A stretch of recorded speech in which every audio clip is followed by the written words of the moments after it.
Who's it going to be? Noah Matthewson with the W. Getting the win. Shout out to Noah. That's freaking amazing. I hope he's in the chat. Is Noah in the chat? Noah, are you in the chat? We've not seen anything from Noah yet. No. Are people bummed? What are the comments looking like? Comments, let's see here. Hunting Stories _official says, that's not me, period, but I will change my name.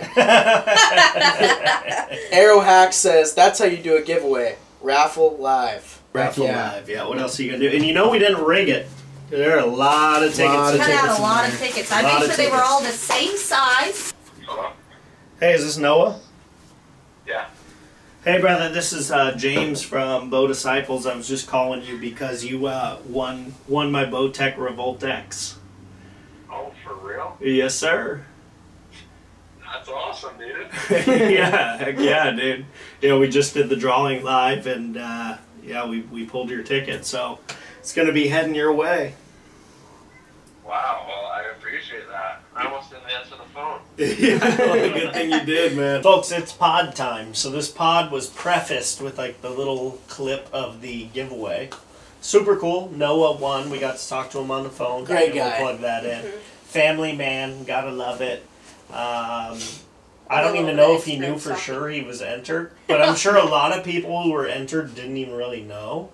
So it's pretty cool, and the fact he picked up, I think, is dope. Too. Yeah. You know, because we got to talk to him, and yeah, shout out to everybody. You know, the bow giveaway itself was cool, but I think the fact that, you know, Unbound Archery hopped in with the string giveaway, Deer Crossing with the arrows, the Boutique with the arrow build, Aim for a Pastor with the stabilizer, Bow and Arrow Shop, building the bow how they want, shipping it out. Like, it's cool it grew beyond just us giving out a bow to everyone else pitching into, you know what I mean?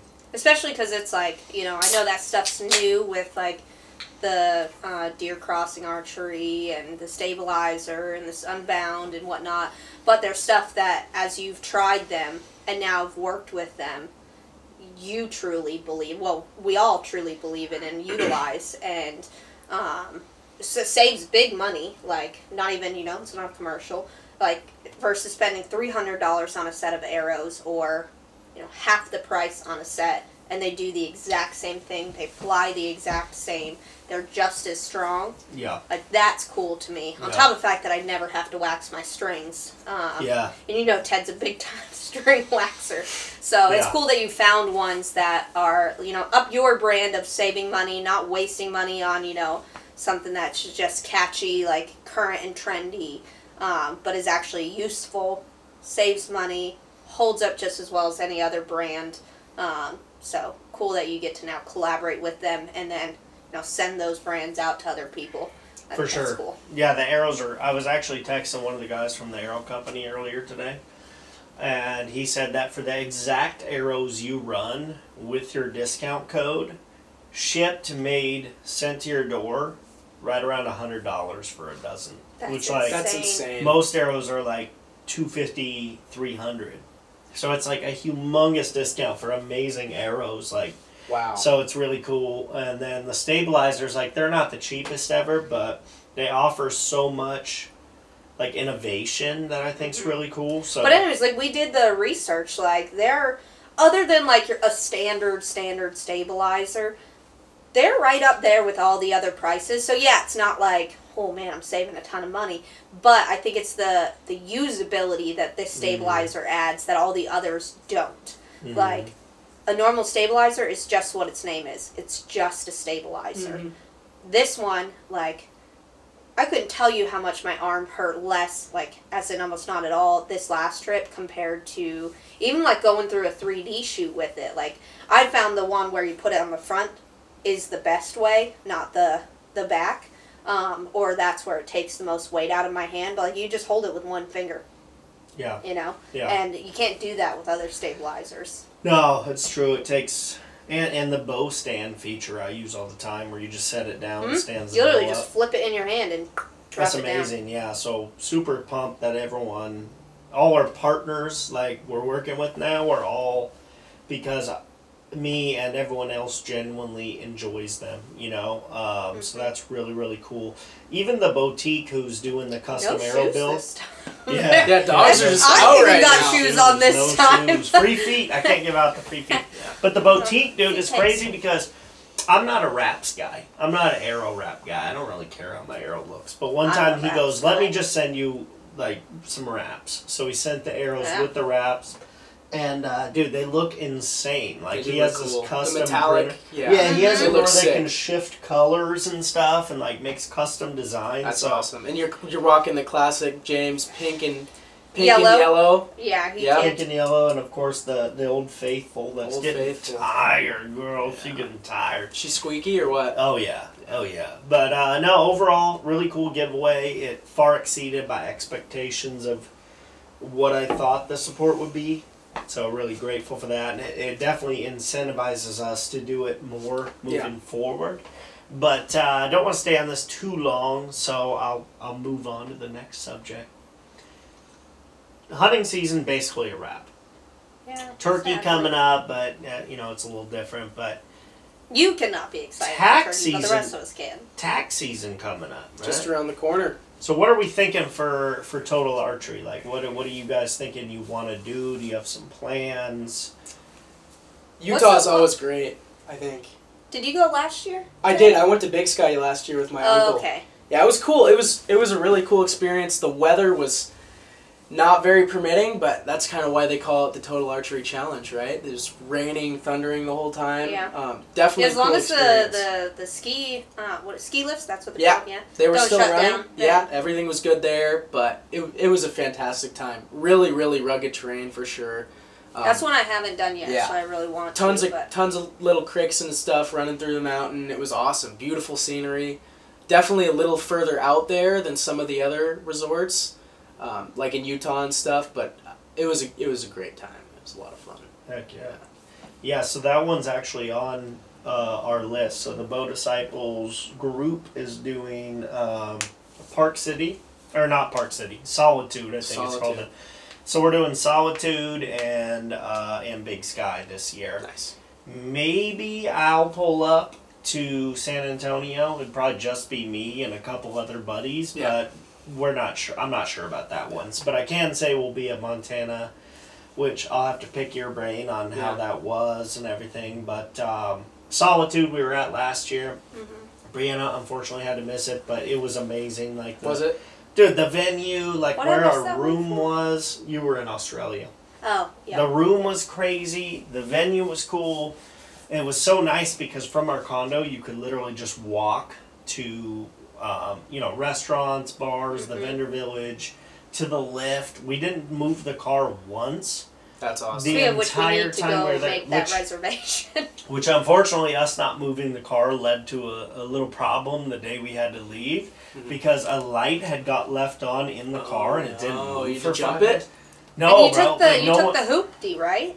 No, we took my mom's Subaru. Oh, okay. And it was dead as could be, dude. Like, nothing would light up. Doors wouldn't unlock, nothing. You could only unlock it with the key. It was all dark, no lights on. Eventually, we got someone to come out there and jump us, but we asked around, like, no one had a jumper. So it ended up being kind of wild. But this year, like, we'll probably make sure we go start the car once every couple days. But, or just make sure no lights are on. Or no lights are on. That's the big thing. Or no lights are on. But yeah, I walked out and I went to unlock and just nothing. Like it was like a paperweight. But yeah. Yes. No, I'm excited to do that one this year because I didn't get to last year, and that's one of those, I think may be more rugged than I did Park City. Well, now Solitude once, but I haven't even been to Big Sky? No, it was Solitude I didn't do last year. Because of Australia. And then I've never done Big Skies. So both of them will be new for me this year. I haven't done Big Sky yet. Yeah, but you did Solitude. Solitude would be new for me as well. I've done Park City twice, and we've done Big Sky once. How is San Antonio, James? I've never been there. San Antonio I love because the venue is so cool. Okay. And the area is really cool. I heard pretty good scene in San Antonio. I would say it's more of like a kind of like a beginner TAC. Okay. Like it's the Yeah. most entry level Right. of the ones I've been to. Now that's not to say it's not very hard. It is very hard, but Well, it's shots just, are still long, of course, yeah. but the hiking's not really nearly No, as the bad. hiking's Yeah, no. mid, you know. Yeah. But I like it, and I'll be happy Well- if I go this year with Brandon McDonald and Ranch Berry. If that happens, it'll be my 4th year in a row going. So Wow. clearly I like it because Yeah. I've gone a lot Yeah. of times. Well, I that's the think it's first been- one too, right? Yeah, Mhm. and it's like it's not like Utah's or Montana's where you're kind of like out in the middle of nowhere, Mhm. and you got the resort to Yeah. enjoy, and like bar hop, go to the pool, ice the mussels, warm the mussels, and whatnot. But like you can go out to San Antonio, Yeah. and kind of like get to sightsee while Right. you're at the shoot at the same time. Whereas you're a little more secluded in the bigger shoots. Mhm. So they both have their pros and cons, but yeah, excited to try 2 new ones this year. Yeah. And maybe I'll make it up. Maybe I'll go to Oklahoma with Brittany and go experience that. I know we were supposed to go once, and then the Navy got in the way of that for me. So Yeah, did we not actually make had it to that. purchased. We had purchased like tickets and everything, and we're ready Yeah. to go. Luckily, and then TAC you got called refunded them. out. And I was thinking about like maybe going solo. I didn't, but yeah, Oklahoma looks great. I'm glad I your think- feet are at least clean. I think the cool part.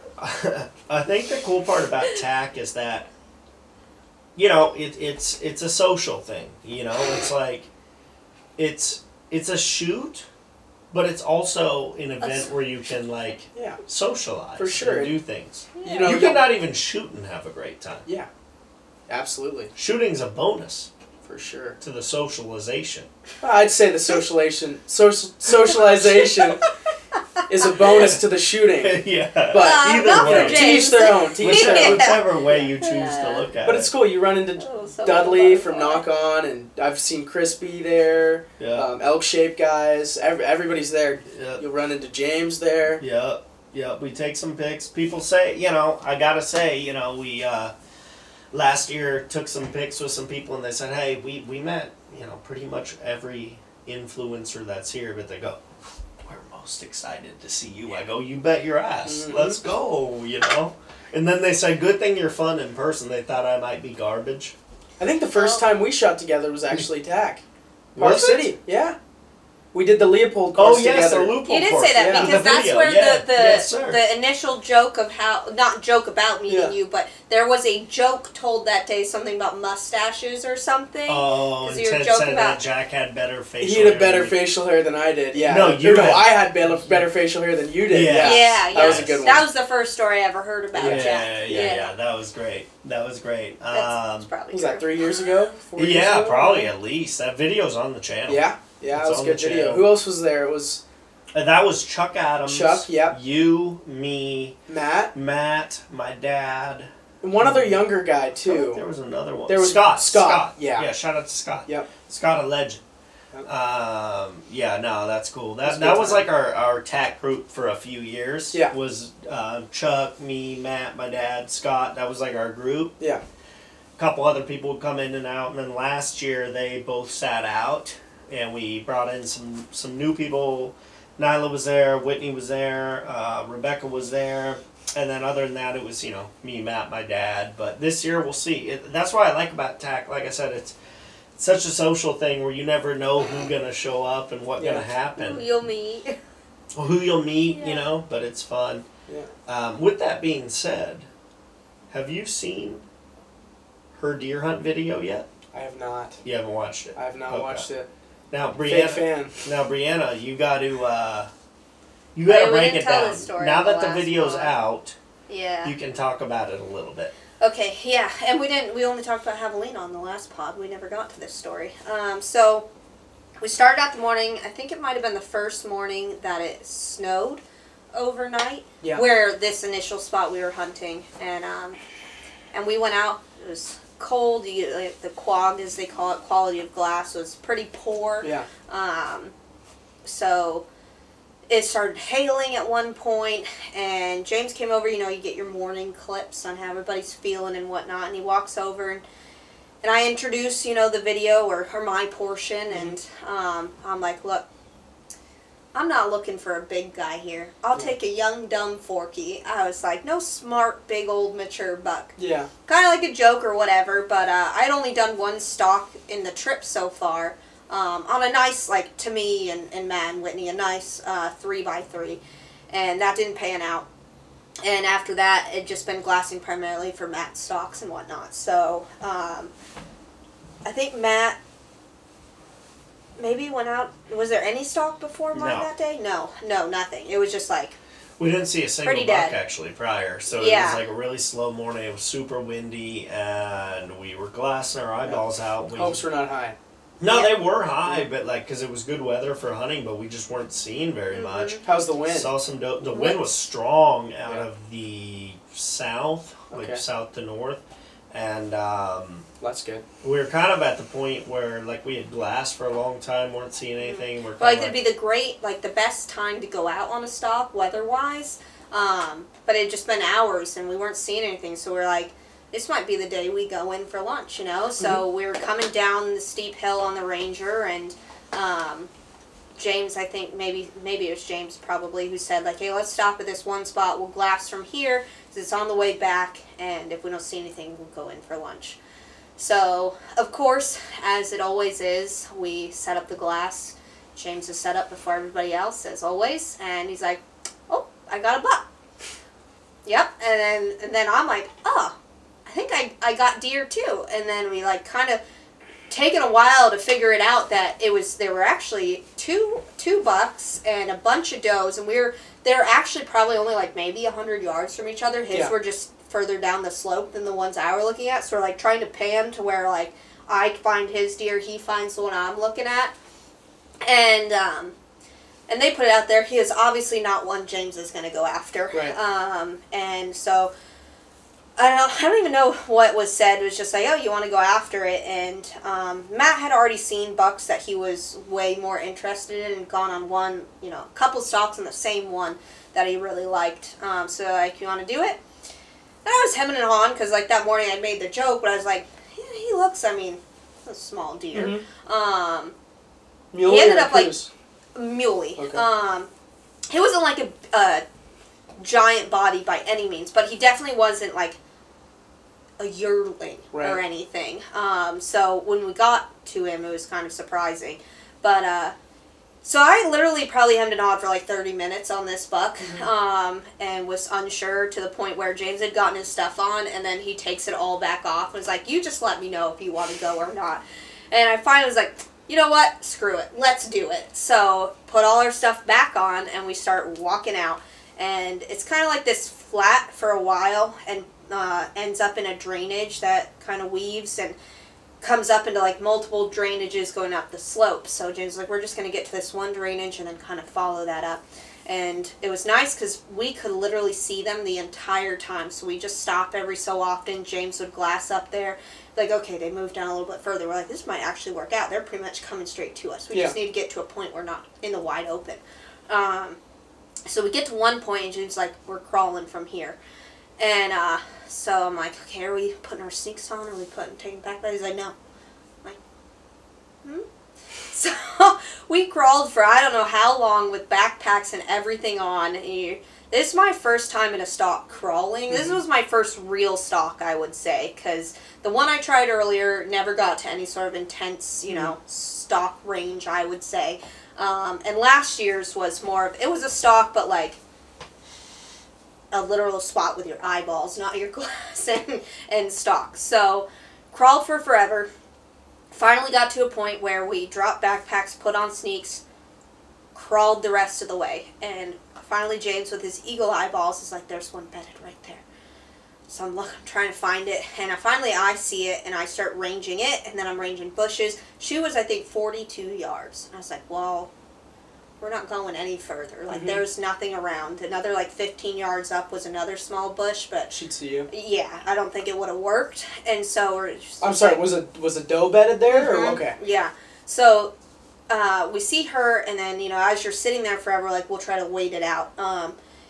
It had stopped snowing for, like, almost the entirety of the crawl. Then it started coming down. So now I'm sitting there freezing, and we can't move, but we're like, we're going to wait it out.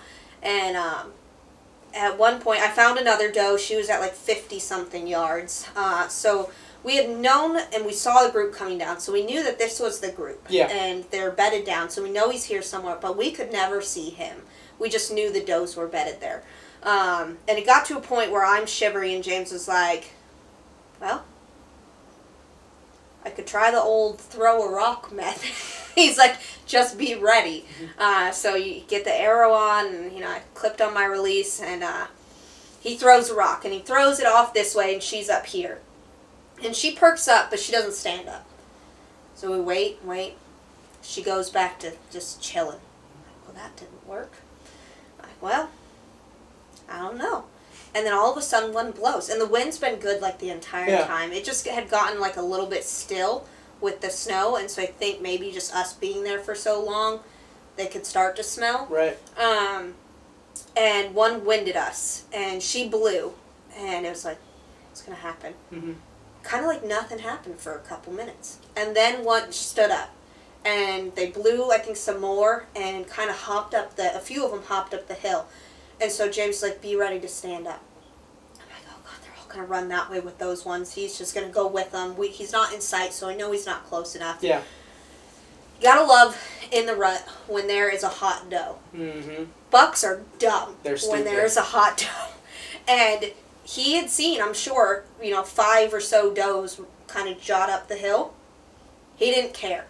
So I'm like kind of in a squat position, kneeling on James's thigh. And you see the doe come in, and right behind her is the buck just sniffing her. Mm-hmm. And I'm like, you couldn't ask for anything better. She comes straight across. This is me facing this way. And she stands broadside in front of the bush. So I'm like, range. And I'm like, okay, let me just range the bush. And I ranged the bush, and I was like, that's a bit of a poke. Mm-hmm. For me. But so I let her walk by, and James literally pushes me up into the air to stand up. I'm still sitting at this point. Pushes me to stand up. And I think my movement, he stops broadside in front of this bush. And I was just like, I don't have that pin. And I go, you'll hear in the video, there's so much noise.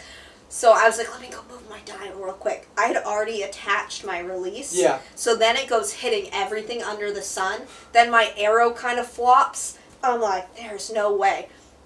Didn't matter. He just stood there. Yeah. Like, just nothing. Because the doe just stood there. Right. So he wasn't going to leave. So I was like, nope. I drew back. I pin stacked. It wasn't, too much, but 62 yards. 62 yards. I don't have, my last pin's 50. So I knew it wasn't like going to be a big deal, but it's not a pin. Right. And I shot. And I was just like, I did what I always do, and I turned immediately. I'm like, did I hit him? And James is like, you freaking did it again. And he did this huge kick and ran. And as soon as he turned, James could just see blood gushing out of him. But he knew, like, he saw the shot. And he was like, it's marginal, It was what we thought at first. And it was, like, you could call it a marginal shot, but it was an effective shot. Mm-hmm. So luckily we called or texted Matt, who was down there glassing. And so he starts glassing around trying to see, like, if he could see him somewhere still. And he kind of sees this brown thing on the ground. And so James is like, hey, break out the spotting scope and look. And then Matt calls, and he's like, well, you've got yourself a dead buck. So we waited for him to come up, and then we followed the blood trail. It's just like, you could never have lost that blood trail. Like, it was just really gushing piles of blood, like, the snow entire probably way. helped too, huh? Yeah, there between was no those, snow yet. not really like really? snow. No, There not was on the just ground? like snow, yeah. not where there ground. was. It just was like coming down, Yeah. but would melt. Mm-hmm. In other places, it like would have definitely helped, but it was just doused. Like, it looked But you like didn't even need it the looked like snow. a No. bucket just like covered the ground, both sides. Like, yeah, like things to cool. where you would think like he stopped multiple times and just Yeah. pumped out blood, but it was literally just how much was pouring out. Right. So it was probably maybe 100 yards. It's a good shot. And he was there on the ground. There are effective arteries in places. Well, her shot wasn't bad. It was like it was a little back, but it ended up being like mid rib cage. Double like, you think?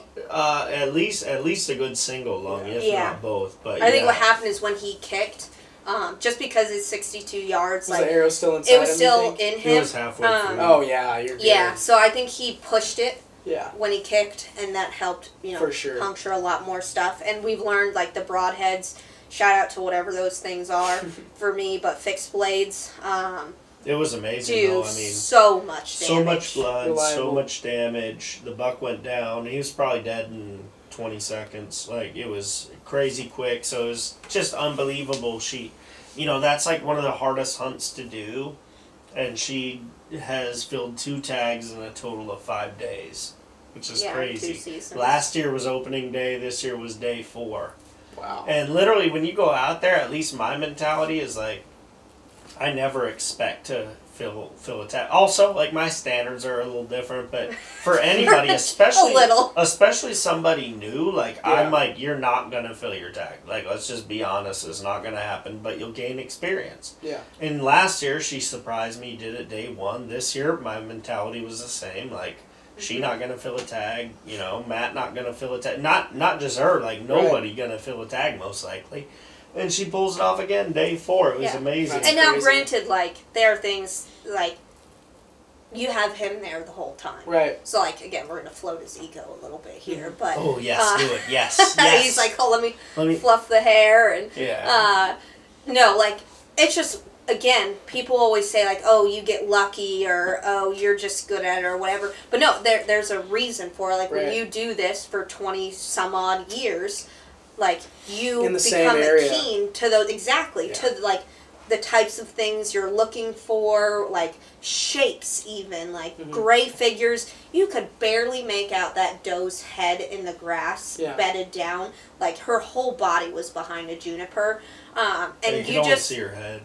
Yeah, you learn to see shapes and grays in the grass that like, I know even if I can't fully see it that is a deer. Yeah. Even when I went out on one of his stalks, and he would always see them before I see them. And it's just a matter of how you've learned the area, the type of hunting, and whatnot over 20+ years that makes you better at it. So, like, to know, like, we should go this way, we should go that way, this is time to crawl, this is time to stop moving, there's one right there. Like, it's all stuff I would have never seen those does there. I would have kept going. Like, I pick up on things over 2 years. Like, I knew to stop and try to glass, make sure I could see them, see where they're going, at least facing and whatnot. But, like, when it came to the point of crawling, I would never been, and I'm a foot shorter than him. I would never been able to see those does until we got on top of them. And he saw them long before we got to that yardage. So, they're just like... Would it have been successful if he wasn't guiding? Because I would call that what it is. He's guiding the hunt. Yeah. No. Like, not even a maybe. It's a no. It wouldn't have happened. Well, let me ask this, right? Because I think this is an interesting question. One of the unique parts about making videos is, especially this year, I was like, whatever. If a hunt doesn't work out for me, that's fine. But I'm going to bring her to film so she can learn, and also if it works out, we'll get the footage. But in the past, I don't let people come with me, But this year, I encouraged you to come with me, even when you didn't want to. I really don't want to blow it. I would go, hey, it's okay. It's okay if it gets blown. Yeah. So she filmed a couple of stalks with me, and my question would be, or a few, whatever. My question would be, where do you think you learned more hunting skills? Was it being the one that was the hunter, or being the filmer going along with I think it's, like, it sucks to be the filmer because, like, you want to be hunting. And luckily it's better that your tag's filled, so that's why you're filming. But it's better to be the filmer than it is the hunter because... And it's a trap I don't think people should fall into. I saw, like I told you, Corbin's Archery posted about him, like, hunting in a blind with his son and how to, like, step back and just, like, not say anything. You start to really rely on the guide to tell you what to do to the point where you are not making any effective decisions yourself. So you're not really hunting, you're being guided. Like, the most you need to do is just not blow it, not move, not, you know, make any extra sounds, and, you know, shoot when you know you can shoot. Like, do what you're told. Yeah. I also think I've been in a lot of hunts where I haven't been hunting, I don't have a bow with me or a gun with me, whatever it may be, and I think that just not having that pressure or anxiety that you get from hunting, and, you know, knowing that you could potentially come across something that you're going to attempt to kill, I think that really helps you kind of stay focused and just watch what the experienced hunter is doing and pick up on information and tricks that they have and kind of just learn from them. It's a lot easier to do when you're you know, watching it go down. Yeah, I almost think you're like more focused. Yeah. Because there's not anxiety. For sure. And you don't want to blow for that. And you don't want to blow it. Yeah. Yeah. But also, like, you know, when she was filming with me, there would be times where I would just, like, she'd be behind me, I'd look back, and I'd just, like, give her, like, the stop sign, and I would keep going for, like, another 100 yards, and I'd look back and go, like, and I would watch her kind of follow my path. So I think it's one of the, it's like when a kid learns a new language, or a kid learns a language for the first time. I feel like that's what it is. It's you're being immersed in, like, you know, this is what I do. See one, do one, teach one. Yeah, so I think, like, someone who, like me, who spot and stalk is what I've always done. It's what I'm comfortable doing, and my skill level's, like, grown pretty well. But I think to bring along someone like you, you're able to just be like, you're learning so much without even a single word being said. Yeah. You know, and I think that's awesome. So I think some of those stalks we went on was just And I would really amazing. only say there was one that, like, not in a way that, like, I did something that blew the stalk, but just that bringing a filmer can inevitably cause the stalk to be blown. The more people, the more risky it is. Yeah, 100%. and that's exactly what happened. So we got to the point where it was that same stalk where he would tell me to stop and then, you know, catch back up and whatnot. And it got to that final point where he was trying to make moves to get as close as possible, and crawling was involved.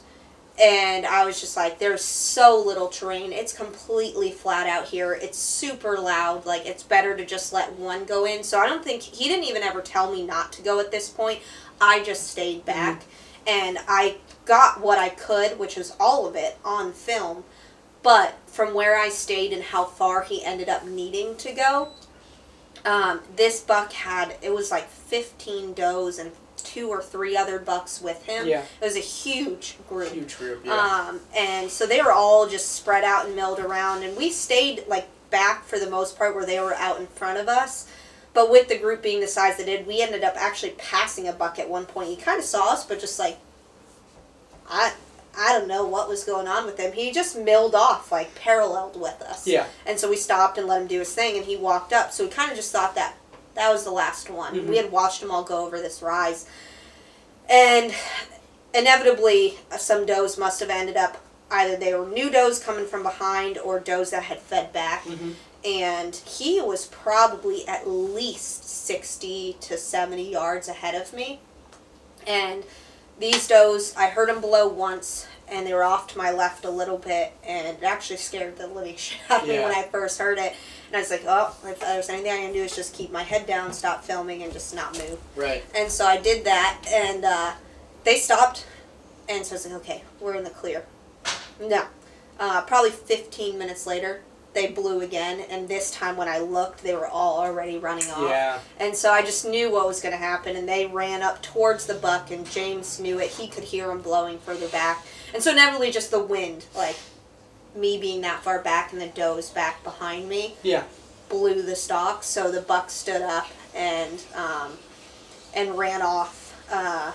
It was like, that's just the con of bringing a filmer, though. Yeah. Like, you never know what's going to happen. Not even a filmer, just hunting with somebody else. Yeah, in bringing general. anyone out there. It can jack things up for sure. But it can also be really helpful. You can have somebody ranging for you. In great circumstances, I'd say another person is ideal, but, you know, it definitely puts the risk up a little bit. And if like there was no wind that day whatsoever, Yeah. so like there are times when it's effective because if the wind is good, you don't really have to worry about leaving somebody else, or if it's not a group of 20 deer, like less likely someone's gonna blow it by a deer, you know, winding them too. And he smells your feet. Yeah, no, it was awesome, and Brianna is such a good hunter and very good at learning and being like perceptive to information. I do get a little heated when I'm out there. Well, I've done that my whole life to my dad, so like I understand. But moving on from that a little bit, I got a new bow. People have seen the video. I'm sure it did great numbers. Great, maybe the best ever. Great numbers. So Jack, I'm running a dual track sight, which is a vertical single pin. Yeah, how do you like it? Have you hunted with it yet? No, I've never hunted with it. I've only shot it one day. Yeah. But I was curious, have you ever shot not like a pin setup, but like a single pin? Very, very briefly. I had the CBE Engage Hybrid for maybe 2 months. But I was having a lot of problems with the sight tape and getting everything kind of dialed with that, and I already had a black gold, Ascent Verdict or whatever it is, whatever those sights are. And I did really like the idea of the single pin, but I think me as more of a beginner hunter, it'd probably be more beneficial for me to have 3 to 5 pins where I can just they're there. I know exactly how far they're gonna go. Rather than having to worry about using a slider and making sure that's just one more thing I'd have to worry about, So, but I definitely did enjoy it, and I used it. I had a Matthews Halon 6 for a while that I used as a target bow, and that's what I had the single pin on, and for that, I thought it was fantastic, because you can really just dial it into the accurate yardage, but I ended up selling it because it wasn't really for me. But so you think it's more accurate, but you think it's maybe more accurate, but maybe not for you, like better for hunting? Is that what you're saying? I think it's all it's kind of like just to each their own. Like whatever you prefer, whatever works, but I definitely think it's worth the shot and worth trying it out for sure. Because some people run it and are religious about having a single pin. Yeah. But other people just don't really mess with it. Like I've got one of my uncle's good friends up in Montana. He runs a 7-pin sight, which is just insane. Oh my god! I feel like I feel like the downside of pins, and I've always thought this. Mm-hmm. I've shot a 5-pin forever. I really like it. I'm accurate with it.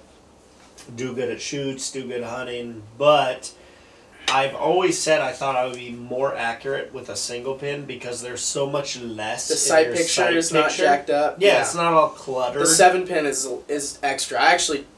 I experimented with a 3-pin, single pin, 5-pin, and a 7-pin. And the 7-pin, like you said, was just way too much going on. Way too much going on. And when you really have to, like, when shit gets real and you have to make the decision of what pin are you going to use, and all of them are similar colors, you're like, oh, just let her fly, I guess. I feel like it gets confusing. It gets super confusing. Yeah, I hear that. So also now you're shooting the Hoyt. Yeah. You've shot Matthews. So you're a Matthews and Hoyt guy. Matthews and Hoyt. Nothing else. Would you ever shoot the Bowtech? I've never tried one. I've never tried one. The reason why I started with Matthews because my uncle, who is really the guy who I attribute all of my hunting knowledge to, and who basically just taught me how to hunt and got me into hunting. He's always shot Matthews, or for 20 plus years he's shot Matthews. So I bought a Matthews just because that's what he was running. I love the Matthews. It was a great bow. And then I tried the Hoyt, and I really liked the draw cycle of the Hoyt, so I decided to sell the Matthews. I actually sold it to my uncle, and then I bought the Hoyt, so I've been running that. I've had it for a little over, I don't even think I've had it a year now. I've had it maybe 8 or 9 months, but I really do like that bow a lot. So. And that's what you're going to be running at Bow Disciples Challenge too? For sure, for sure. So let's dive into that a little bit. So last year, we did the Bow Disciples Challenge 3D shoot, and it was our first ever go at a 3D shoot. Matt and I primarily did the course set up. Tove dad, helped. yeah. Tove helped for sure. Brianna did a lot of like the back end stuff, the logistics. Same with my mom. We had a small team, but we kind made it work. It was fantastic. You helped too, covering the booth and stuff, which was awesome. But this year, coming into Bow Disciples Challenge 2, you know, we got a year of experience under the belt. It's going to be bigger, better. There's more production to it a little bit. Jack's doing a music set. What do we think going into this? Like, how, number one, like, do we think it's going to be a big turnout? Do we think it's going to be a good shoot? Are we excited about it? What does everyone think? First of all, very, very excited about it. Last year was just a blast, and it was your first time ever doing it, but it was very well organized. I think everybody had a great time. Nobody had anything bad to say about the shoot. And there was a really, really good turnout for it, too. There was over 100 people. It was 159. 159, wow. 5 different states. That's amazing. And I think this year it's going to be a lot bigger, a lot more people. There's going to be a lot more planning going into it. It's going to look a lot more professional. Not that it didn't look professional last year. I was very surprised when I went there. I didn't really know what to expect, to be honest with you. But yeah, it was fantastic. The courses were great. The distances, it was much more challenging than I was expecting it to be. I lost a couple of arrows, but you know, it was a great time. The vibes were good. Everybody was having a good time at night. It's a lot of fun. Well, and you did a music set last year at the campfire just for like the kind of close unofficial, group, you know. which ended up, it was funny because when Jack first started playing, there was like 15 people in the camp, and then there was 20, and then there was 25, and then there was 30. There ended up being like 40 people in the camp listening to him sing. So this year I said, okay, I would love to get Jack set up with a mic and an amp and like really have like an actual music performance Saturday night, which you signed on for, which Absolutely. I applaud that. Yeah. But what do you think, Brianna? Do you think that, you know, number one, your thoughts on year one? How do you think year two's going to grow? Yeah, so I think even with the amount of time you had to plan, you know, go in there and like, the goal was to not keep as much of the same tracks and trails as that are usually used at Bear State, at Henshaw. And with the time that you guys had to go in there and clear the amount of, you know, poison oak that's in there, and then on top of that actually like, you know, weed whack in new trails and things like that. The courses themselves were phenomenal. And then the logistics behind it, like I'm a big OCD in certain things, and the one thing I think we always pick up on shoot, like local shoots and whatnot, is making sure like courses are easy to follow. They you know, it doesn't make them easy courses. It just makes them more leisurely when you're not lost trying to find the next target. Worry about getting shot. Yeah, like the amount of, you know, flags that went out to make sure the courses were set, and like making sure like super simple things, but actually having like logoed signage that tells you like right here, left here, course starts here.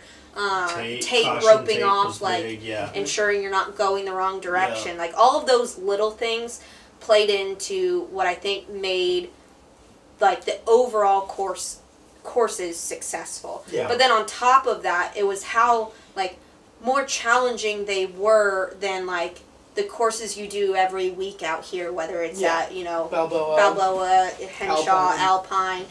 Because, you know, and it's nothing against them, it's just like nobody has time to go in and set new courses every month.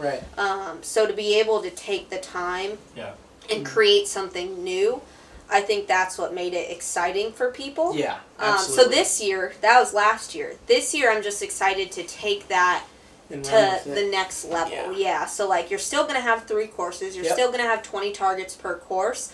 But being able to even have double the amount of time to, you know, make these trails and set these courses, and then add the stuff like the concert at night that you're doing where people can get together, you know, introducing the giveaways throughout the next few months, like, which is still all works in progress, like as stuff gets, you know, donated or whatever, and then doing them where like, you know, I'm a gimmicky person, so like I like the fun shoots and stuff like that, and like the whole idea of this last year was that it's literally 2 days of like family-friendly fun. Yep. Like shooting 24/7 for 2 days. And you could shoot the courses last year, but then in the afternoon it was like, okay, let's go chill and hang out. Yeah. Like, I want people to be able to shoot all day and evening long. So, like, being able to do, like, the flying targets or moving targets, steel targets, like, target games for kids, long shots, like, all these little competition things that can win you stuff, that's fun to me. Yeah. You know, like, who cares if you even win the stuff? Like, I want to go shoot steel targets and shoot a flying, you know, coyote or whatever, like a spinning target. And like, they're not all set by any means. It's stuff we have to work out over the next few months, whether it's, you know, build the target or come up with the concepts and like what giveaway is going to go with which competition. But like, you'll get off the course, you can eat, chill, hang out, and then like you could go He's very interested in your face. But you're a weird dog. But yeah, you can go back. Like, exactly. Like, you don't have to, like, just go back to the campground and hang out. Like, go back and shoot. Like, you know, $1 per shoot to go, like, shoot a long shot or shoot against James or, but I think, or whatever. The hanging out was definitely one of the highlights of the entire event. Yeah, it was just, everybody's like-minded there, everybody gets along. It's just, it had a very similar to a TAC feel, I would have to say. Just everybody's cool with each other, everybody's talking. It was awesome. You meet tons of new cool people. I think that was definitely one of the highlights. Yeah, and shout out to TAC and you know, my friends at Yuma who do Southwest Bow Hunters. Like, they were a lot of my inspiration to come up with this. Not too many original ideas out there these days. Like, usually people have already skinned the cat once, but we tried to skin the cat based on what I had liked from other shoots, and then said, like, how can I make it a little bit better? Yeah.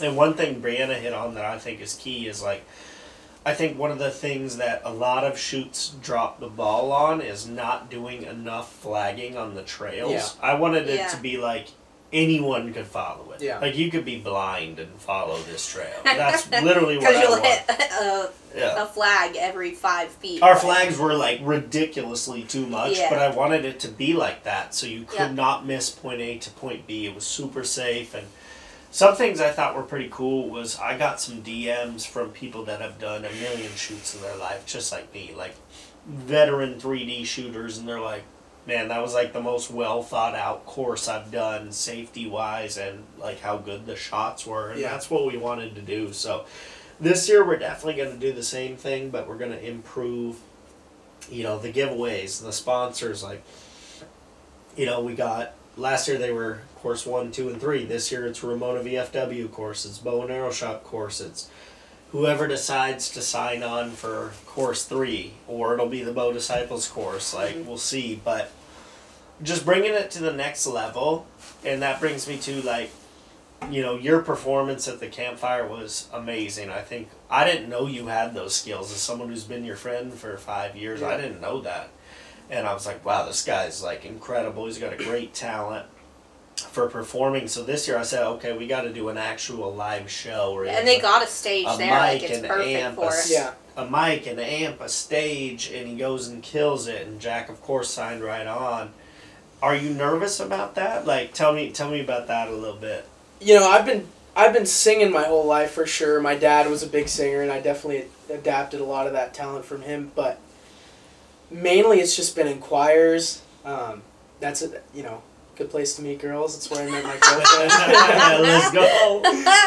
But you know, I've definitely done a lot of stuff, you know, just solo too. But this is like, it's a pretty big deal for me. Like, there's going to be quite a lot of people there, and I think I'm definitely a little nervous, but I think I'll make it work for sure. And I've been practicing a heck of a lot, and I think I'm certainly ready for it.